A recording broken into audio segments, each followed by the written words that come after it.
नमस्कार भाइयों, जय हिंद। यदि आप किसी भी कॉम्पिटिटिव एग्ज़ाम की तैयारी कर रहे हैं, चाहे वो आपका यूपीएससी हो,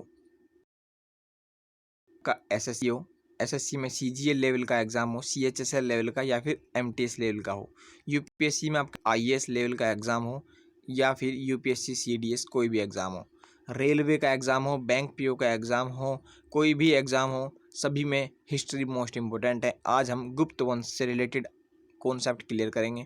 संपूर्ण गुप्त वंश के संपूर्ण राजा और उनके बारे में इंपॉर्टेंट क्वेश्चंस जो भी होंगे सब आपको इस वीडियो में करा दिए जाएंगे।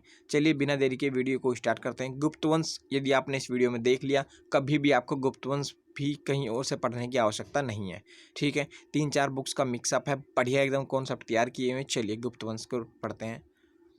गुप्त वंश की नींव रखने वाला जो शासक था वो श्रीगुप्त था। श्रीगुप्त ने 275 ईस्वी में गुप्त वंश की स्थापना की थी। थोड़ा जान लेते हैं।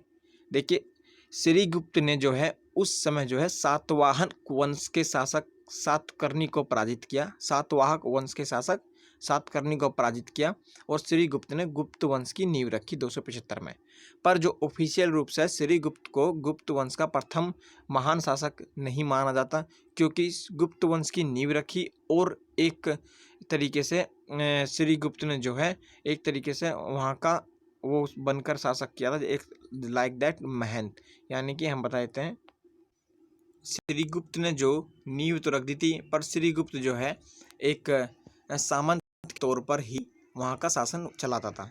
श्रीगुप्त एक सामंत के तौर पर अपना चलाता था।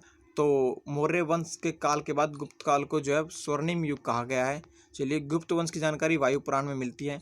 जो ये ब्लैक हो रहे हैं आपको ये जरूर याद करने हैं, ये एग्जाम में पूछते हैं। तो गुप्त वंश की जानकारी जो है वायु पुराण से मिलती है।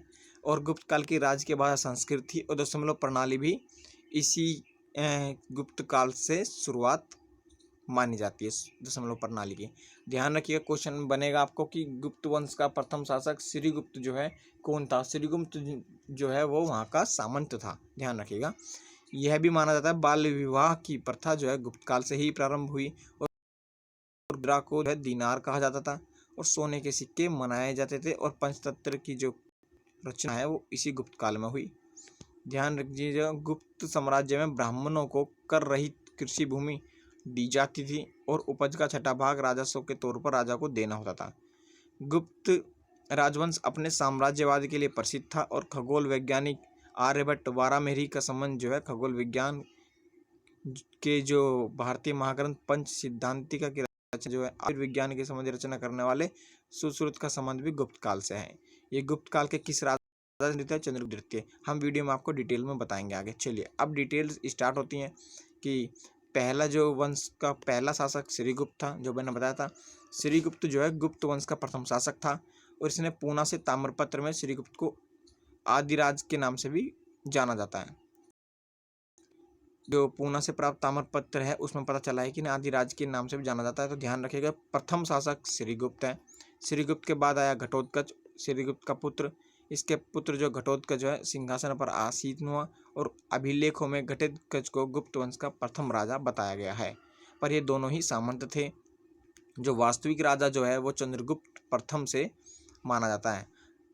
घटोत्कच का पुत्र चंद्रगुप्त प्रथम था, ठीक है। और चंद्रगुप्त प्रथम ने जो है लिच्छवी नरेश की राजकुमारी कुमारी देवी के साथ विवाह किया और महाधिराज चंद्रगुप्त के नाम से जाना जाने लगा।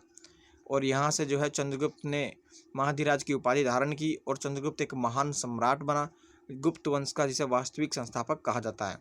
गुप्त ने जो है चंद्रगुप्त प्रथम ने गुप्त संवत शुरू किया और चंद्रगुप्त प्रथम ने जो है गुप्त काल में सर्वप्रथम सिक्कों का चलन किया।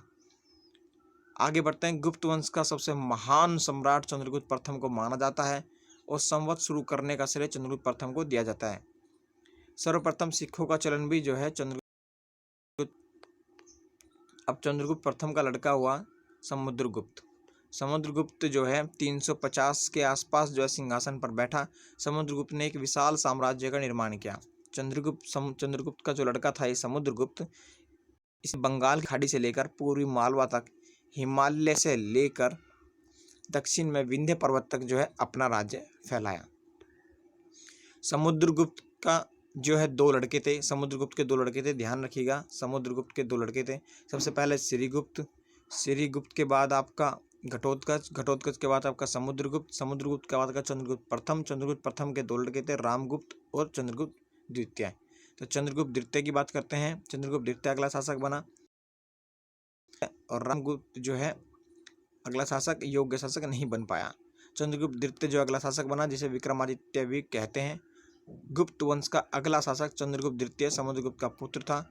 उसे देवी गुप्त के नाम से भी जाना जाता है और विक्रमादित्य की उपाधि उसने धारण की। इसने शक विजेता के नाम से भी पुकारता है। चंद्रगुप्त विक्रमादित्य ने लगभग 40 वर्षों तक राज किया और न्यायप्रिय राजा चंद्रगुप्त द्वितीय यानी विक्रमादित्य थे। कला साहित्य का स्वर्णिम युग कहा जाता है और इसी के शासनकाल में सुश्रुत, वाराणसी, आर्यभट्ट और कालिदास जैसे नवरत्न थे। सबसे पहले जो नवरत्न थे वो विक्रमादित्य के शासनकाल में ही थे। ध्यान रखिएगा, सबसे ज़्यादा न्यायप्रिय जो राजा था वो चंद्रगुप्त द्वितीय था, यानी कि इतिहास में, संपूर्ण इतिहास में। अब आगे बढ़ते हैं। चंद्रगुप्त द्वितीय का विशाल साम्राज्य उत्तर में हिमालय की तलहटी इलाकों से नर्मदा नदी तक था, पूर्व में बंगाल से लेकर गुजरात तक था और इसकी चंद्रगुप्त द्वितीय की प्रथम राजधानी पाटलिपुत्र थी और द्वितीय राजधानी उज्जैन यानी उज्जैन थी। एग्जाम में हाईलाइटेड पूछेगा आपसे। ये नोट्स हैं जो आपके लिए तैयार किए हुए हैं। सो आपसे रिक्वेस्ट है कि वीडियो लाइक कर देना। चीनी यात्री जो फायान है वो चंद्रगुप्त द्वितीय के शासनकाल में ही आया था।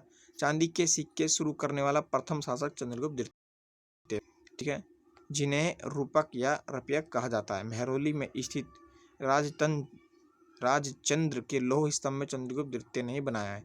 महरौली में जो स्थित है दिल्ली में, राजचंद्र के लौह स्तंभ को चंद्रगुप्त द्वितीय ने बनाया है। आगे बढ़ते हैं। चंद्रगुप्त का लड़का कुमारगुप्त प्रथम आया। चंद्रगुप्त द्वितीय की मृत्यु के पश्चात कुमारगुप्त प्रथम जो सिंहासन पर बैठा में यज्ञ करवाया और महेंद्रादित्य की उपाधि धारण की। कुमारगुप्त ने ही नालंदा विश्वविद्यालय की स्थापना की थी। नालंदा विश्वविद्यालय की स्थापना किसने की थी? कुमारगुप्त ने।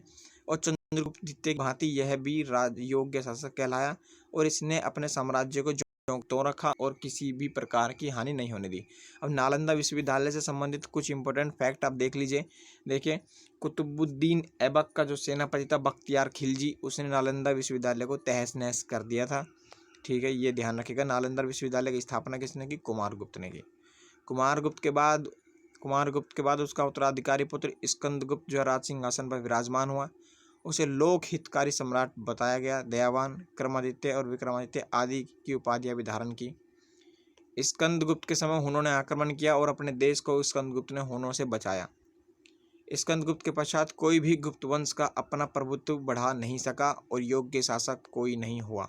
उत्तराधिकारी को लेकर झगड़े होने लगे, कलह होने लगा और गुप्त वंश का अंतिम शासक विष्णुगुप्त था।